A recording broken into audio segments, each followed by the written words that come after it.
This presentation is going to focus on the concept of immunity and infection, and we're going to specifically talk about drugs for bacterial infections. Objectives for this session, we're going to talk about some key terms, explain how bacteria are described and classified.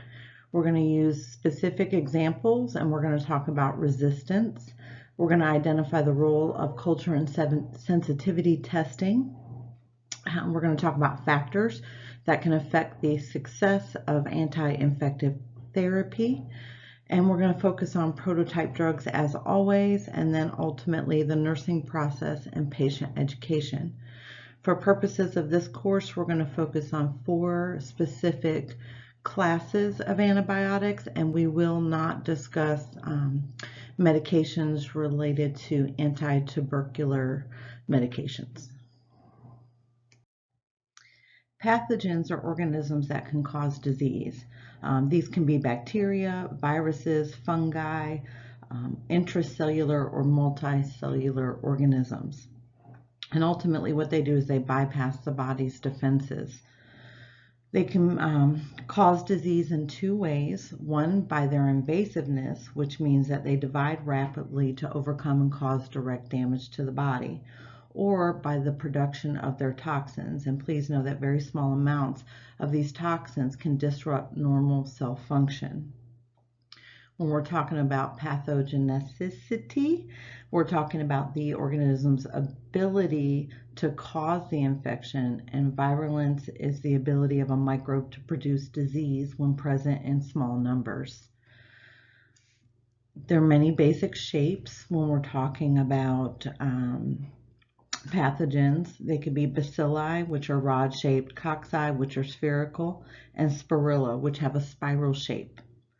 Some have the ability to use oxygen, and those could be called aerobic, that's with oxygen, or anaerobic, without oxygen.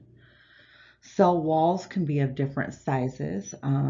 We don't talk too much about the cell wall in and of itself, but when you think about the thicker walled organisms, those can be classified as gram-positive, and examples of those would be streptococcus or staphylococcus. Thinner walls are gram-negative, and examples of those are Helicobacter, Pseudomonas, and Enterobacter. Anti-infective drugs, they affect target organism structure, metabolism, or life cycle. Antibiotics can be natural substances produced by bacteria that kill other bacteria. Bactericidal agents, these kill the bacteria, and bacteriostatic agents are going to slow the growth of bacteria. So when we're considering action of antimicrobial drugs, we do need to talk about resistance. This occurs when the pathogen develops genes that survive longer or grow faster. This can happen through mutation. Antibiotics can destroy sensitive bacteria, and then insensitive or mutated bacteria remain.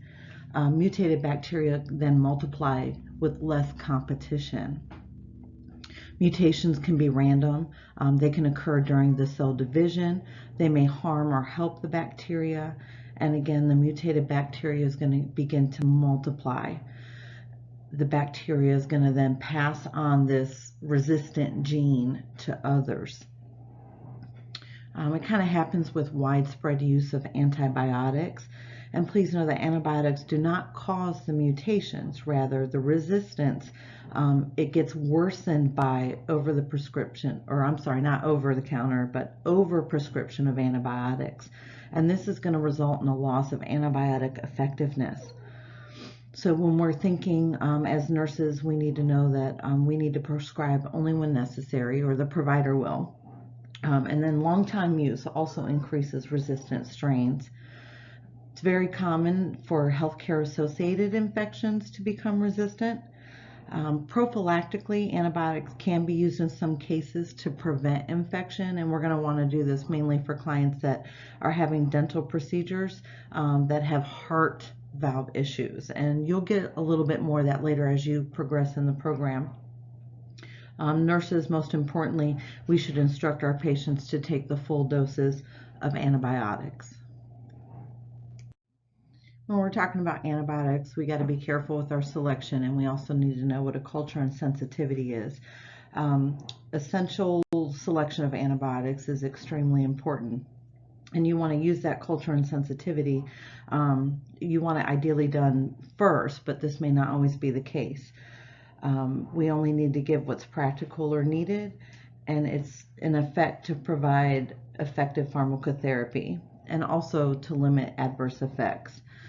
Some of the antibiotics, just in a general sense, we can give broad spectrum, and this is going to work on a variety of bacteria, or we can give narrow spectrum, which is this is going to be a little bit more effective depending upon the type of bacteria. When you're thinking about a culture and sensitivity test, this is examination of a specimen for certain microorganisms. This is going to be grown in the lab and identified, and it's going to be tested for sensitivity to different antibiotics. Bacteria may take several days to identify, so that's why we have the broad spectrum, because we might want to start something right away. And then once we figure it out, we'll go to something more selective. Viruses may take several weeks to identify. So when we're thinking about this, just in a general sense, when you think of broad spectrum, if a client is ill, we haven't identified the organism yet, we're going to do a broad spectrum antibiotic. And then once those culture and sensitivity test comes back, then the doctor may order something more narrowed or focused to the organism. When we're thinking about antibiotics, we always need to think about superinfections and essentially secondary infections. This occurs when there's too many host flora are killed by an antibiotic. Host flora normally prevent the growth of organisms. Pathogenic microorganisms are then going to have a chance to multiply, and they can be opportunistic, which means they take advantage of a suppressed immune system. Signs and symptoms that you might see would include diarrhea, bladder pain, painful urination, or abdominal vaginal discharge.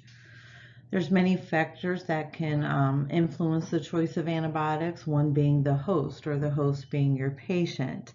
Their immune system status is relevant and significant.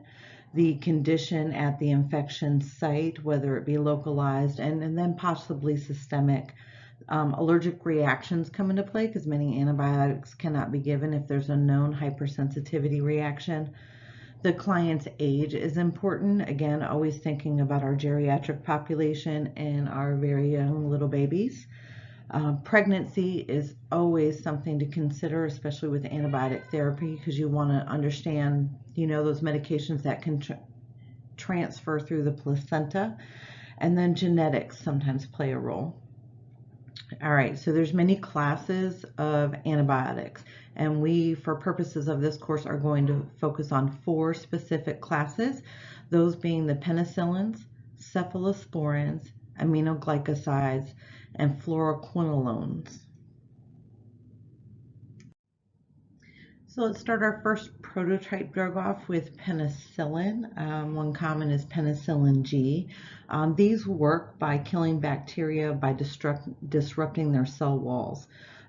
It's going to bind to their cell walls and allow water to enter, and it's most effective on gram-positive bacteria. Its actions of use, it is the drug of choice for streptococci and staphylococci organisms, and penicillin G is available as either a potassium or sodium salt, and there is no difference therapeutically between those 2 salts. You can give this medication IV or IM, and specific alerts we want to take into consideration. After parenteral administration, you always want to observe for allergic reactions for at least 30 minutes, especially on that first dose. Don't mix penicillin and aminoglycosides in the same IV solution. And if you can, you want to give IV medications 1 hour apart to prevent any interactions. Adverse effects, penicillin G has few serious adverse effects. Most common are diarrhea, nausea, and vomiting, as it seems to be for a lot of medications. Clients may have pain at the injection site, and superinfections are always possible. Again, always watch for anaphylaxis, as this is the most serious adverse effect. Contraindications, of course, do not give with hypersensitivity to this drug, and use in cautions with patients in severe renal disease. As many medications are excreted by the kidneys, this drug can cause real problems with the kidneys. When we're looking at drug-drug interactions, penicillin G may decrease the effectiveness of oral contraceptives, so we will make sure we teach our clients to use another form of birth control. If a client is on potassium-sparing diuretics, combination with this drug could cause hyperkalemia. And because, again, penicillins antagonize the action of aminoglycoside antibiotics, drugs from these two classes should not be administered together. Lab tests, penicillin G may give a positive Coombs test and false positive urinary or serum proteins. No known herbal or food interactions, and there is no specific treatment for overdose. So when we're thinking about cephalosporins or cefalozolin, which could also be named Ancef or Kefsol, know that this medication is going to bind to bacterial cell walls and inhibit cell wall synthesis, acts with broad spectrum activity against gram-negative organisms. Commonly used for treatment and prophylaxis of bacterial infections, particularly things like respiratory tract infections, UTIs, biliary tract, bone, and joint infections. Also used in pharmacotherapy for genital infections, sepsis, and endocarditis. Cefazolin is not effective against MRSA. It's sometimes used, again, for prophylaxis, especially clients going to surgical procedures. So it's not uncommon if your client's going to the OR to have a surgical procedure that you'll see an order in the protocol to give this medication 1 hour prior to surgery. Administration alerts, this can be given IM into a large muscle mass. But we want to make sure, again, it's in that large muscle mass because we don't want to prevent injury to surrounding tissues. Adverse effects, again, these are well tolerated by most patients. Rash and diarrhea are the most common adverse effects, and superinfections are likely when the antibiotic is used for prolonged periods of time. Pain and phlebitis can occur at the injection site, so always be mindful of what you would see for that. And seizures, although rare, they are potentially serious, so you want to monitor your clients that may be on cephalosporin treatment about manifestations of seizures. Contraindications, hypersensitivity to cephalosporins or penicillins. We don't want to give this medication. Again, always need to look at those kidneys, especially our clients that have chronic kidney disease. Drug-drug interactions, concurrent use of cefalozolin with nephrotoxic drugs such as aminoglycosides or vancomycin increase the risk of nephrotoxicity to the kidneys. We want to teach our patients to be very careful if they are on any anticoagulants.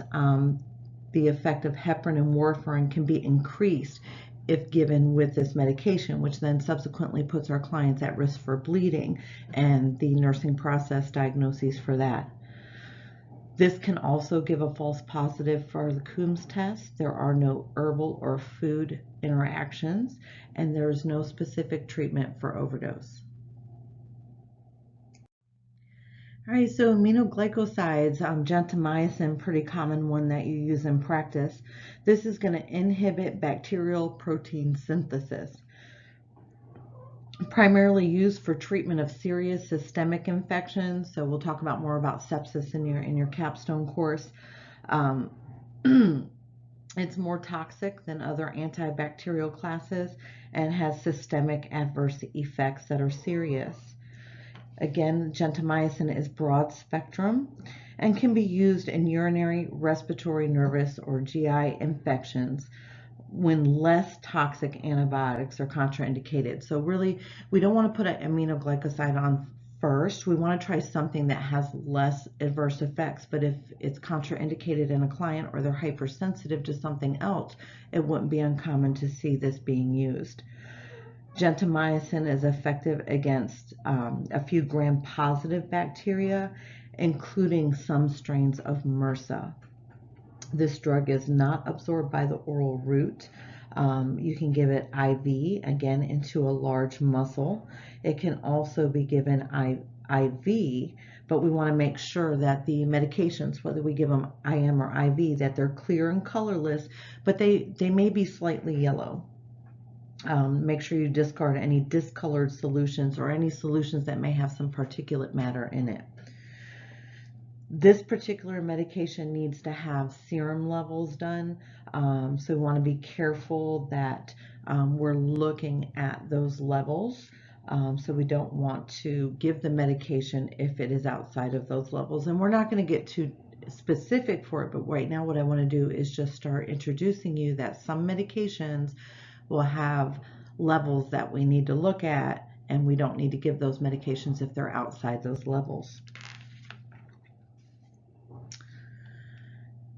Common adverse effects: rash, nausea, vomiting, and fatigue are the most frequent. Please know that resistance to gentamicin is increasing, and some cross-resistance among aminoglycosides has been reported. This medication does have a black box warning. Neurotoxicity may manifest as ototoxicity, so that's a key word. You want to know what that means.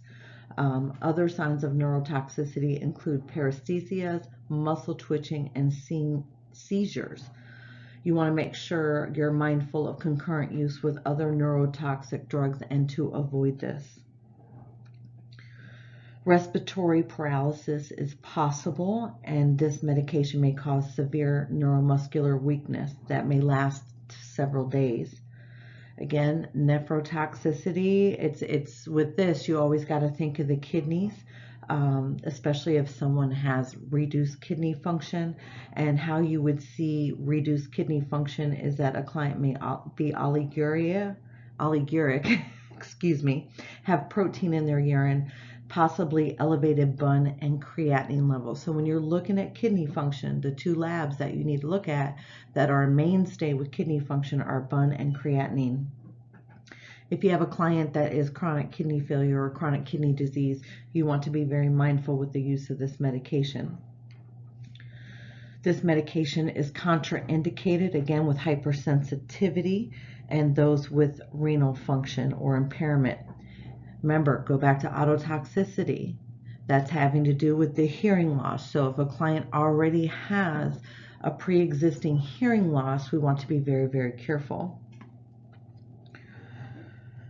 Drug-to-drug interactions, ototoxicity increases if the patient is taking things like Lasix or aspirin, and I bring those to your attention because those are two very common medications that clients take, one prescribed and one over the counter. So when you're doing your health history, you always want to look and ask what other medications are they taking. Lab tests, for this particular medication, we want to look at serum bilirubin. It may increase. Again, bun and creatinine may increase, as well as liver function tests like AST or ALT. This medication may decrease serum calcium, sodium, or potassium. No known herbal and food drug interactions, and there's no specific treatment for overdose. So we're looking at the class of fluoroquinolones. We need to talk about cipro. This is a very common medication. This works by inhibiting bacterial DNA synthesis by inhibiting DNA replication, so to speak. We want to know that this is a second generation, and it's the most widely prescribed drug in this class. It's most effective against gram-negative and given for UTIs, sinusitis, pneumonia, skin, bone, and joint infections, infectious diarrhea, and certain eye infections. This medication can be given orally, IV, ophthalmic, or otic. You want to make sure you administer this medication at least 4 hours before antacids or iron. Cipro is well tolerated by many patients. Some common side effects you would again see: nausea, vomiting, and diarrhea. It may be administered with food to diminish GI effects. The client, however, does not want to take this drug with antacids because this will decrease the absorption. Some patients may report phototoxicity, so you want to know what that word is, headache, and dizziness. This medication also does have a black box warning. Tendinitis and tendon rupture may occur in patients of any age, most particularly for our patients that are over 60 or have kidney, heart, and lung transplant. Additionally, if clients are on corticosteroid therapy, they may lend itself to tendinitis or tendon rupture. So we need to be very mindful and teach our patients that. This can cause extreme muscle weakness. Contraindications, as always, do not give if they are hypersensitive, and this medication should be discontinued if the client experiences pain or inflammation of a tendon, because we don't want them to have a ruptured tendon. Interactions with other drugs, we want to be careful with Coumadin. This may increase the effects of Coumadin, again putting our clients at risk for bleeding. Antacids decrease the absorption of cipro, so again we want to make sure that we're not taking them at the same time with the antacids. When we're looking at labs, we want to look at those renal and liver function tests. Again, liver, ALT or AST, serum creatinine, and BUN for the kidneys. When we're looking at herbal and food, caffeine consumption should be restricted to prevent nervousness, anxiety, and tachycardia. Dairy products or calcium fortified drinks can decrease the absorption of cipro. However, this medication, if we remember, causes GI upset. So you need to think about the risk and the benefit when we're doing this. Sometimes, in small amounts, taking this medication with food or dairy can help the client tolerate it better, which is then subsequently going to make them more compliant. There is no specific treatment for overdose. A few key points to think about when assessing your clients that are on antibiotic therapy is what you're ultimately looking for is a decrease in the infectious process. So decreased pain, maybe the fever is reduced, or manifestations that you see that lent you to think that they have an infection. You should tend to see a decrease on that. As far as some interventions, just going to touch on a few highlights. Always make sure you monitor vital signs. Again, get your baseline vital signs and follow the trends. And when you're assessing, you want to include level of consciousness and watching for seizures, because some antibiotics may cause seizures. Always, always, always, when we're looking at labs, you need to look at that CBC, because again, if we're looking at an infection, we need to look at those white blood cells. Renal function, always looking at BUN and creatinine. If they have poor renal function, those two labs are going to be elevated. We need to look at basic metabolic panels. That's going to include electrolytes like potassium and sodium. We have to do a culture and sensitivity. Now those can take probably an hour, 24 hours, maybe even up to 3 days. So you always look to see, because we want to specify the type of antibiotic treatment against the organism if we can. Again, some antibiotics are going to need what's called a peak and a trough.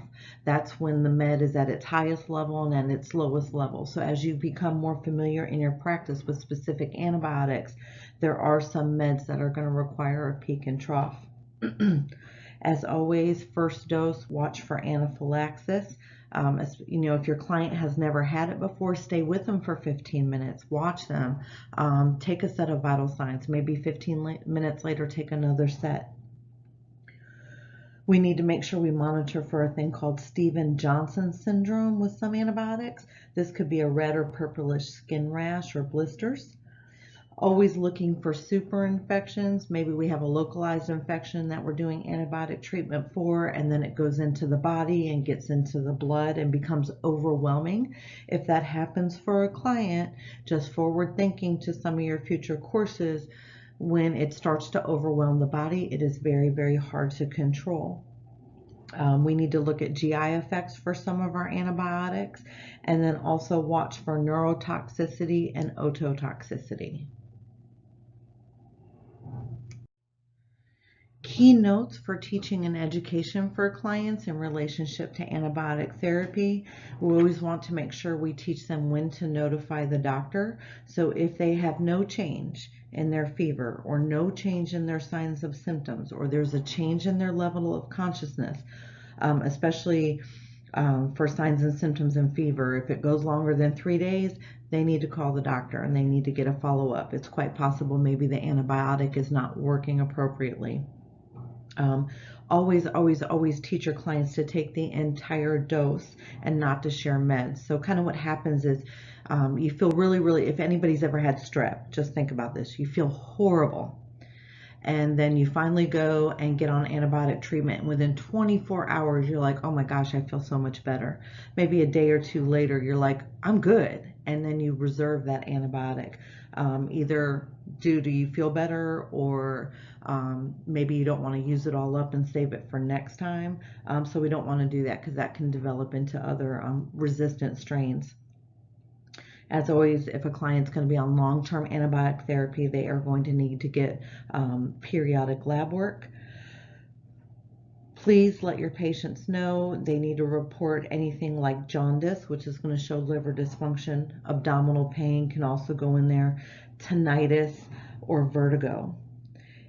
If it's not contraindicated in our clients while they're taking antibiotics, we want them to increase their fluids to 2 or 3 liters a day, and tell them to wear sunscreen, because that could help with some of the photosensitivity. Clients that are on birth control, like with the penicillins, they need to take a different form of birth control. Teach clients that, if there's any contraindications with foods, that we want them to try to take it with food. And if it's contraindicated, again, those dairy products or something like that, just small amounts, because that's going to help them tolerate and take the med better. And again, follow up with cipro. Just make sure you're always watching for tendinitis. This is all in an effort, one, to prevent knowledge deficit, as well as compliance with taking medications. If you have any questions regarding this presentation or anything, please go ahead and post your questions in the Prep for Exam 2 forum under the Immunity thread, and I look forward to seeing your questions.